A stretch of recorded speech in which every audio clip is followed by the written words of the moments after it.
अच्छा, ये तो हमारा हो गया था, प्रीवियस लेसन में हमने किया था, है ना, याद आया, ये एग्जाम्पल हमने किया था। चलिए आगे चलते हैं। Next is equivalence class. तो इक्विवेलेंस क्लास क्या होती है ये देखते हैं। सबसे पहले बात करते हैं कि इक्विवेलेंस क्लास को डिनोट कैसे करते हैं। ठीक है, तो यहाँ पर देखो, इस तरह से ब्रैकेट बनाओगे, क्लोज्ड क्लोज्ड, और बीच में इस तरह से एक्स लिख दोगे। ठीक है, तो ये तरीका है इक्विवेलेंस क्लास को डिनोट करने का। नाउ इक्विवेलेंस क्लास होती क्या है? Set of all the related elements कह सकते हो। ठीक है, set of Y, and Y क्या है? ये सेट ए के एलिमेंट्स हैं, and we have relation on set A. ठीक है, we have relation on set A का क्या मतलब है? R is what? Subset of A cross A. ठीक है, ये मतलब है इसका। Then we are saying that कि आर जो है ए टू ए रिलेशन है, तो आर के जो एलिमेंट होंगे ऑफकोर्स वो इस तरह से ऑर्डर्ड पेयर में होंगे एक्स वाई में, है ना। तो अब हम एक्स की इक्विवेलेंस क्लास की बात कर रहे हैं। फिर हमने बोला इक्विवेलेंस क्लास क्या है? Set of all the elements which are related to X. ठीक है, तो X Y belongs to R, ये मतलब है इसका। अभी एग्जांपल लेंगे, सारा कुछ क्लियर हो जाएगा। तो देखते हैं एग्जांपल। एक सेट लिया हमने, एज के एलिमेंट्स हैं 1 2 3 4 5। ठीक है, 1 2 3 4 5 के एलिमेंट्स हैं सेट ए के। फिर हमने एक रिलेशन डिफाइन किया, एंड सिंस अगर हम इक्विवेलेंस क्लास की बात कर रहे हैं तो ये कंपलसरी है, जो रिलेशन है आपका वो इक्विवेलेंस होना चाहिए। तो जो हम रिलेशन यहाँ पर एग्जांपल पे ले रहे हैं, ये इक्विवेलेंस हमें इस तरह से एग्जांपल लेना है कि ये इक्विवेलेंस बन जाए। तो ठीक है, इक्विवेलेंस के लिए जितने भी सेट्स के अंदर एलिमेंट हैं उन सब का डबलेट तो होना ही चाहिए ना। तो 1 1 2 2 3 3 4 4 5 5, ये तो हमको रखना ही है। फिर सिमेट्रिक भी बनाना है, तो फिर हमने 1 2 रखा, सिमेट्रिक बनाने के लिए 2 1 भी कर लिया। ठीक है, फिर यहाँ पर ट्रांजिटिव भी बनाना है, तो 4 5 है, 5 4 है सिमेट्रिक के लिए, है ना। फिर इसका मतलब है कि 4 4 भी होना चाहिए, 4 4 यहाँ पर है, यहाँ पर 1 2 है, 2 1 है, तो 1 1 भी होना चाहिए, 1 1 भी है। तो इसका मतलब ये क्या है? आपका इक्विवेलेंस रिलेशन है। This is what? Equivalence relation. तो इक्विवेलेंस रिलेशन है, तो सेट ए के अंदर जितने भी एलिमेंट हैं सबकी इक्विवेलेंस क्लास होगी। अगर हम बात कर रहे हैं इक्विवेलेंस क्लास ऑफ 1, ठीक है, इक्विवेलेंस क्लास ऑफ 1, तो इसका क्या मतलब है? जितने भी एलिमेंट्स हैं विच आर रिलेटेड टू 1 उसका सेट होगा। तो 1 के साथ खुद 1 तो आएगा ही, पक्की बात है, बिकॉज इक्विवेलेंस रिलेशन है। ठीक है, अगर हम 1 की इक्विवेलेंस क्लास रख रहे हैं, ले रहे हैं, तो 1 तो पक्का आएगा। ठीक है, क्योंकि इक्विवेलेंस रिलेशन है, तो 1 1। और आपको कौन सा दिखाई दे रहा है यहाँ पर? 1 के साथ 2, तो 1 2 लिख दिया। ठीक है, so this is what equivalence class of 1। Similarly equivalence class of 2, तो 2 के साथ क्या क्या दिखाई दे रहा है? एक 2 तो आएगा ही आएगा, पक्की बात है, और 2 के साथ हमें 1 दिखाई दे रहा है, तो 1 2 लिख दिया। ठीक है, फिर 3 के लिए बात करें, तो 3 के साथ एक ये है, 3 तो होगा ही अपने आप। और कोई एलिमेंट है क्या? नहीं, और कोई एलिमेंट नहीं है, सो ओनली 3। 4 के लिए बात करें, तो 4 के साथ खुद 4 तो होगा ही, और एक यहाँ पर 4 5 है, तो 4 के साथ एक एलिमेंट है 5, तो यहाँ पर 4 5 हमने लिख दिया। देन इक्विवेलेंस क्लास ऑफ 5, तो 5 के साथ 5 तो रहेगा ही, एंड वी हैव 5 4, तो यहाँ पर 4 लिख दिया। ठीक है, तो 5 एलिमेंट्स है ए के अंदर, पाँचों की इक्विवेलेंस क्लास हमने लिख ली। अच्छा, अब मुझे ये बताओ, ये जो सेट ए है इसके कितने पार्टीशन हुए? अगर हम पार्टीशन की बात करें, ये दोनों तो इक्वल सेट्स हैं, इनको हम 2 बार काउंट तो करेंगे नहीं, है ना। ये दोनों इक्वल सेट्स हैं, एक ही बार काउंट करेंगे, और एक ही अलग सेट है, तो मतलब टोटल 3 पार्टीशन हुए, P1 P2 P3। P1 हमने बोल दिया 1 2 को, P2 3 के लिए, ये वाला जो सेट है, P3 4 5 वाला, तो 3 पार्टीशन हुए। अगर इन तीनों पार्टीशन का हम यूनियन करेंगे तो हमें क्या मिल जाएगा? सेट 1 2 3 4 5 यानी दोबारा से सेट ए मिल जाएगा, ठीक है। और इन तीनों में कोई कुछ भी आपका इंटरसेक्शन नहीं होगा। है क्या इंटरसेक्शन? आप देख के बताओ। नहीं है ना? तो ये क्या हो जाएगा? Intersection is what? Null set. Clear? तो इन जनरल अगर बात करें, मान लें कि हमारे पास सेट ए है, उसके के पार्टीशन हुए हैं, तो उन सब का जो यूनियन होगा that will be equals to A. उनका जो इंटरसेक्शन होगा हमेशा ही 5 रहेगा। जो जितने भी पार्टीशन बनेंगे उनमें कुछ भी आपका इंटरसेक्शन नहीं आएगा, ठीक है। एक एग्जांपल और ले लेते हैं। नाउ एग्जांपल, सेट ए है हमारे पास, इसके एलिमेंट्स है 1 2 3 4 5। रिलेशन हमने कुछ इस तरह से डिफाइन किया x y such that x minus y is even x Y belongs to set A, ठीक है। फिर इसके अकॉर्डिंग ये तो अभी सेट बिल्डर फॉर्म में गिवन है ना, तो आप क्या करो, इसकी रोस्टर फॉर्म बना लो। तो रोस्टर फॉर्म बनानी है तो x माइनस वाई इवन होना चाहिए, यानी पहले हमने 1 उठाया तो 1 के साथ 1 रख सकते हैं, बिकॉज 1 माइनस 1 0 आ जाएगा, डैट इज़ इवन। तो 1 1 1 1 2 2 3 3 4 4 5 5 ये आएगा पक्का, बिकॉज इनका डिफरेंस 0 है and 0 is what? Even number. फिर 1 के साथ 3 भी रख सकते हैं, है ना, बिकॉज डिफरेंस कितना आ जाएगा? -2 डैट इज़ इवन। 1 के साथ 5 भी रख सकते हैं, है ना, -4 आ जाएगा, डैट इज़ इवन। 2 4 भी रख सकते हैं, डिफरेंस आ जाएगा -2 डैट इज़ इवन। फिर 3 के साथ क्या रख सकते हैं? 3 1 डिफरेंस 2 आ जाएगा, इवन है। और 3 के साथ क्या रख सकते हैं? 5 रख सकते हैं, ठीक है। 4 के साथ 2 रख सकते हैं, है ना, बिकॉज डिफरेंस 2 आ जाएगा। और कुछ रख सकते हैं क्या 4 के साथ? आप देख के बताओ। और कुछ नहीं रख सकते, है ना। 4 के साथ 1 पॉसिबल है? नहीं, डिफरेंस ओड आ जाएगा। 2 यस वो हमने रख लिया। 3 नहीं, ओड आ जाएगा डिफरेंस। 5 ये भी नहीं रख सकते, ठीक है। तो क्या बचता है आपका? 5 के साथ देखते क्या ले सकते हैं हम लोग? 5 1 एंड 5 3 इतना लिख सकते हैं। तो ये बन गई आपकी रोस्टर फॉर्म। अब रोस्टर फॉर्म बन गई है, अब देख लो क्या ये इक्विवेलेंस रिलेशन है। तो भाई 1 1 2 2 3 3 4 4 5 5 ये तो आ गया, यानी कि रिफ्लेक्सिव तो है।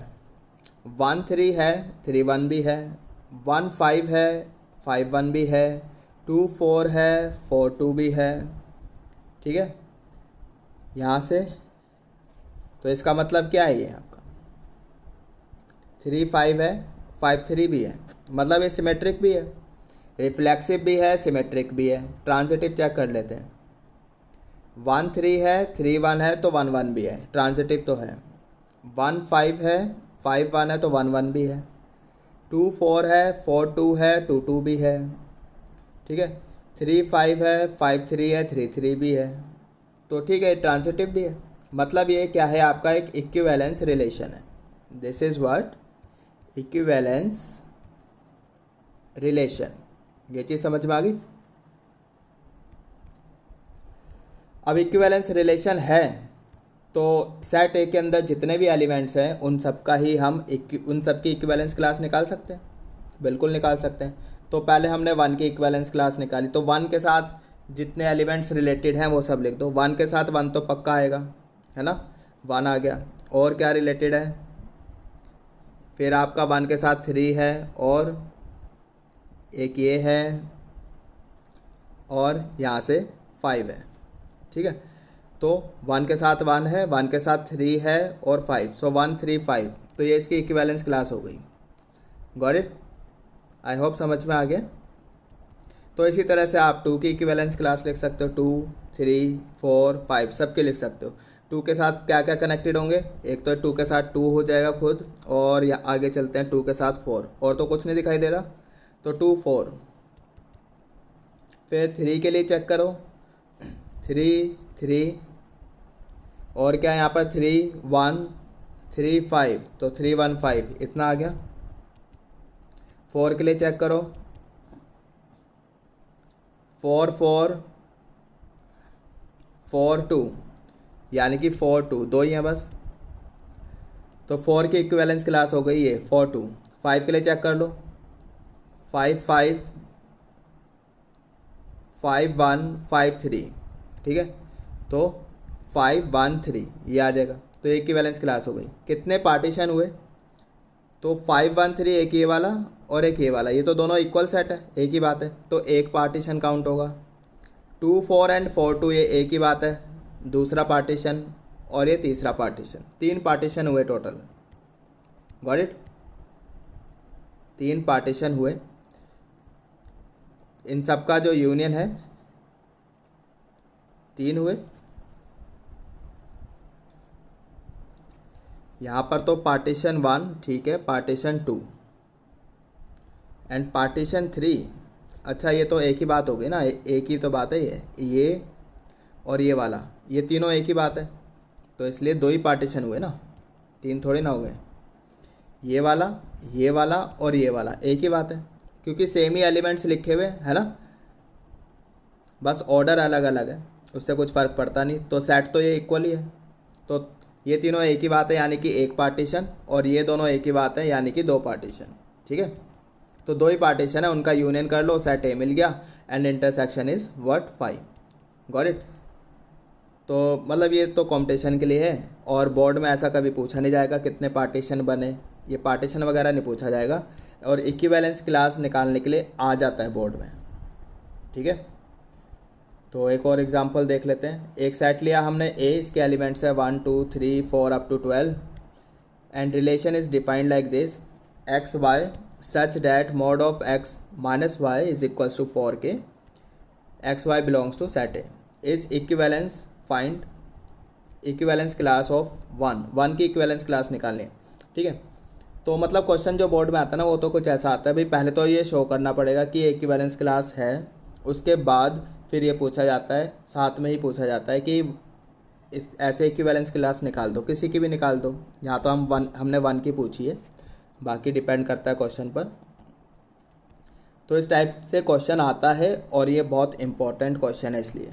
ठीक है, तो हम तो यहाँ पर सिर्फ इक्विवेलेंस क्लास पूछ रहे हैं। इक्विवेलेंस कैसे शो करना है तो आप रोस्टर फॉर्म बना लो, वहाँ से हम बता देंगे, जैसे ये अभी पहला वाला एग्जांपल किया था। तो इसका क्या मतलब है, 1 के साथ जितने भी रिलेटेड एलिमेंट्स हैं उनका सेट, वही तो इक्विवेलेंस क्लास होगी। तो 1x बिलोंग्स टू r, इसका मतलब mod of 1 minus x equals to multiple of 4, यही तो लिखा है यहाँ पर। तो मल्टीपल ऑफ 4 सेट ए में से उठा लो कौन कौन से हैं। अच्छा यहाँ पर इस वाले सेट में एक 0 और ऐड कर लेना, 0। ठीक है, तो मल्टीपल ऑफ 4 कौन कौन से हो जाएंगे, 0 हो जाएंगे, 4 8 12। ठीक है, ये प्लस माइनस कहाँ से आ गया, बिकॉज जब हमने यहाँ से मॉड हटाया तो ये प्लस माइनस में चला गया। ठीक है, ये इस मतलब ऐसे लिखा था 1 माइनस एक्स इक्वल्स टू 0 4 8 12। ठीक है, फिर जब हमने यहाँ से मॉड हटाया तो ये प्लस माइनस में चला गया, plus minus 4 plus minus 8 plus minus 12 ऐसे चला गया। क्लियर, आई होप समझ में आ गया। तो यहाँ पर कहाँ थे हम लोग, इधर। So we can write like, इधर देखो भाई, तो plus minus 4 plus minus 8 plus minus 12 इतना आ गया। ठीक है, तो यहाँ से x की वैल्यू निकाल लो, तो 1 इधर जाएगा, 0 प्लस 1 इज़ व्हाट 1। ठीक, 4 प्लस 1 ये 5 आ गया आपका, 8 प्लस 1 9 आ गया आपका, 12 प्लस 1 13 आ जाएगा, बट 13 जो है वो सेट ए में नहीं है, तो इसलिए हम 13 को लिख ही नहीं सकते। ठीक है, ये चीज़ समझ में आ गई। अच्छा ये माइनस वाले क्यों नहीं लिए, अब आप माइनस वाले भी इसलिए नहीं लिए, लाइक -4 लिखते, फिर ये 1 उधर जाता, प्लस 1, तो आंसर आता -3, है ना आउटपुट, यानी कि, और -3 भी सेट ए में नहीं है तो इसलिए वो भी नहीं लिख सकते। ऐसी -8 के साथ भी नेगेटिव वैल्यू आती, -12 के साथ भी नेगेटिव, जो सेट ए में नहीं होते, तो इसलिए माइनस कंसीडर ही नहीं किया। ठीक है, तो जो इक्विवेलेंस क्लास आपकी बनी, क्या बनी, 1 5 3। गॉट इट, तो ये आपकी इक्विवेलेंस क्लास बन जाएगी, यही आंसर है आपका। आई होप समझ में आ गया। चलिए आगे चलते हैं। Anti symmetric relation, anti symmetric relation ठीक है। ये बोर्ड में नहीं है, this is exclusively for competition के लिए है जस्ट। इसमें क्या है कि अगर ए बी आर में है और बी ए आर में है, यानी कि सिमेट्रिक है रिलेशन, ठीक है, ए बी भी है और बी ए भी है, ये दोनों ही एलिमेंट्स हैं, for all a b belongs to set A, then a and b ये दोनों इक्वल होने चाहिए। अगर ए बी एंड बी ये दोनों है तो ए और बी दोनों इक्वल होने चाहिए। क्या मतलब है इसका? ये तो हो गई डेफिनेशन। एग्जांपल देखो, अभी समझ में आ जाएगा। जैसे हमने एक रिलेशन लिया, रिलेशन है x y such that x is less than equals to y and x Y belongs to integer, यानी अब सेट क्या ले रहे हैं हम? इंटीजर, ठीक है। यानी कि जो रिलेशन है वो क्या है? Integer, set of integer to set of integer, ऐसे है। तो अगर एक्स वाई रिलेशन के एलिमेंट्स हैं, x Y belongs to R, इसका क्या मतलब है? X is less than equals to y. फिर हमने बोला y x belongs to R, इसका क्या मतलब है? Y less than equals to x. तो अब इन दोनों को देख लो, ठीक है। यहाँ पर तो हम कह रहे हैं एक्स वाई से छोटा या बराबर है, यहाँ पर कह रहे हैं वाई एक्स से छोटा या बराबर है, तो आंसर क्या आएगा? Of course x equals to y आएगा, है ना। दोनों में साइमल्टेनियसली क्या होल्ड कर रहा है? Equal to. तो यहाँ से एक्स इक्वल्स टू वाई आ गया। तो ये तो लिखी है डेफिनेशन, ठीक है। तो यहाँ पे डेफिनेशन सेटिस्फाई हो गई। So hence this is what? Anti symmetric relation. Clear? I hope समझ में आ गया। कंपटीशन के लिए है, बोर्ड में नहीं आएगा। फिर यहाँ पर कुछ रिलेशंस लिखे हैं, we have to check whether anti symmetric और नॉट, ठीक है। बताना है एंटी सिमेट्रिक है या नहीं। अच्छा, पहला वाला देखो, यहाँ पर ए बी है, बी सी है, ए सी है, क्या ये एंटी सिमेट्रिक है? देखो डेफिनेशन के अकॉर्डिंग तो आप बोलोगे नहीं है, बट यहाँ पर क्या हो रहा है? देखो ए बी है, फिर डेफिनेशन में तो हमने ये बोला था ए बी और बी ए दोनों है, तो A equals to B A equals to B होना चाहिए, है ना। ये बोला था ना, ए बी है, बी ए है, then a equals to B होना चाहिए, कुछ ऐसा बोला था। बट यहाँ पर क्या है, इस वाले रिलेशन में ए बी है, अब ऐसा कोई दूसरा एलिमेंट है ही नहीं, मतलब बी ए तो है ही नहीं ना यहाँ पर। फिर बी सी है, सी बी तो है ही नहीं, ए सी है, सी ए तो है ही नहीं इसमें। अगर ऐसा है तो भी हम इसको क्या बोलेंगे? एंटी सिमेट्रिक, ठीक है। जैसे हमने ट्रांजिटिव में किया था ना, तो कुछ ऐसा यहाँ भी है। आई होप समझ में आ गया है। तो यहाँ पर मतलब जो रिक्वायरमेंट थी ना एंटी सिमेट्रिक वाली, जब रिक्वायरमेंट ही फुलफ़िल नहीं हो रही तो फिर हम बता नहीं सकते वहाँ पर डेफिनेशन को यूज़ करके। तो मतलब डेफिनेशन का यहाँ पे कोई रोल नहीं है। अगर ऐसा है तो भी हम क्या बोलेंगे? This is what? Anti symmetric relation. फिर सेकंड वाला देखो, ए बी है, ठीक है। अब बी ए नहीं है यहाँ पर, है ना। ए बी है तो कोई प्रॉब्लम, बी ए है नहीं तो इसलिए कोई प्रॉब्लम नहीं है। ए और बी बी, इसकी तरफ से कोई प्रॉब्लम नहीं है। Therefore this is what? Anti symmetric relation. A B B C C, कोई दिक्कत नहीं है, यहाँ पर ये एंटी सिमेट्रिक होगा, ठीक है।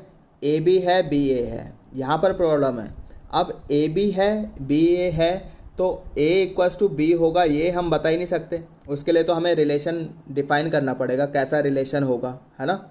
जैसे अभी हमने ऊपर एग्जांपल लिया था इस तरह से, यहाँ पर इस तरह से रिलेशन डिफ़ाइन था, तब हमने यहाँ पर बता पाए थे कि एक्स इक्वल्स टू वाई है। बट यहाँ तो ऐसा कुछ है ही नहीं, तो ए इक्वल्स टू बी है, ये कैसे पता चलेगा हमें? तो यहाँ पर हम देख के बता ही नहीं सकते। तो this is what? Not anti symmetric, this is not anti symmetric, ठीक है। फाई, अगर खाली फाई लिखा है, ये है क्या एंटी सिमेट्रिक? बिल्कुल है। क्यों? बिकॉज यहाँ पर ए बी और बी ए, ये वाली तो बात ही नहीं उठती, तो इसलिए एंटी सिमेट्रिक है। ए क्रॉस ए, ये है क्या? ये नहीं होगा। क्यों? बिकॉज अगर ए क्रॉस ए लिखेंगे हम, फॉर एग्ज़ाम्पल हमने एक सेट लिया ए, इसके एलिमेंट्स ले लिए, चलो 1 2, ठीक है, 1 एंड 2 ऐसे ले लिए। फिर ए क्रॉस ए लिखना, ए क्रॉस ए लिखेंगे तो ये आपका 1 1 आएगा, 1 के साथ 2 भी आएगा, है ना। फिर आपका 2 1 आ जाएगा, और 2 2 आ जाएगा, ऐसे लिखा जाएगा। तो अब यहाँ पर देखो 1 2 है, 2 1 है ना। तो क्या 1 इक्वल्स टू 2 है? नहीं है ना। तो इसलिए क्या हो गया आपका, this is not anti symmetric. तो ये एंटी सिमेट्रिक नहीं है। समझ में आ गया? आई होप क्लियर है।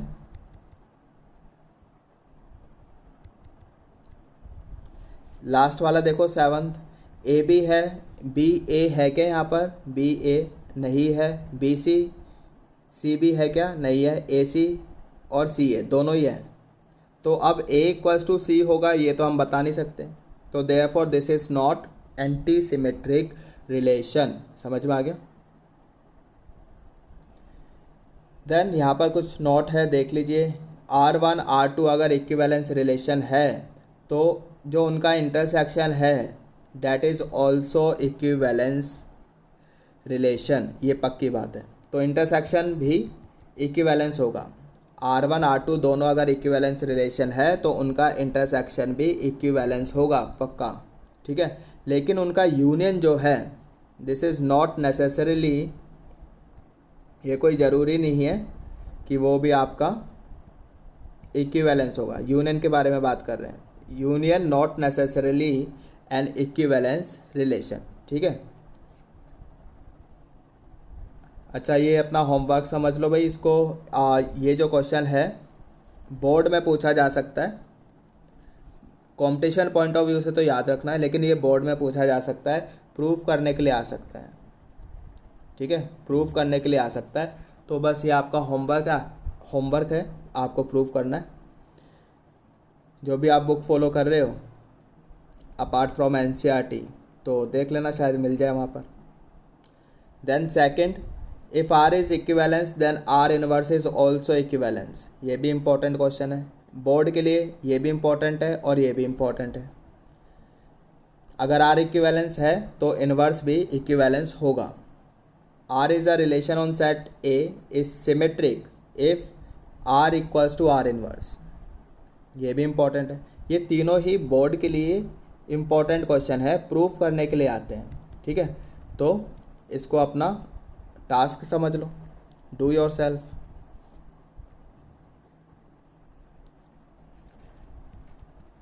Do yourself. ठीक है, मिल जाएंगे आपको बुक्स में। अपार्ट फ्रॉम एनसीईआरटी के अलावा कोई बुक और फॉलो कर रहे होंगे तो वहीं मिल जाएंगे। ठीक है, तो रिलेशन आपका चैप्टर ख़त्म हो गया। एक कंपोजिशन ऑफ रिलेशन भी रहता है, ये भी देख लो। कंपोजिशन ऑफ रिलेशन, ये भी बोर्ड में तो नहीं आएगा, कंपटीशन के लिए ही है। कंपोजिशन ऑफ रिलेशन क्या है?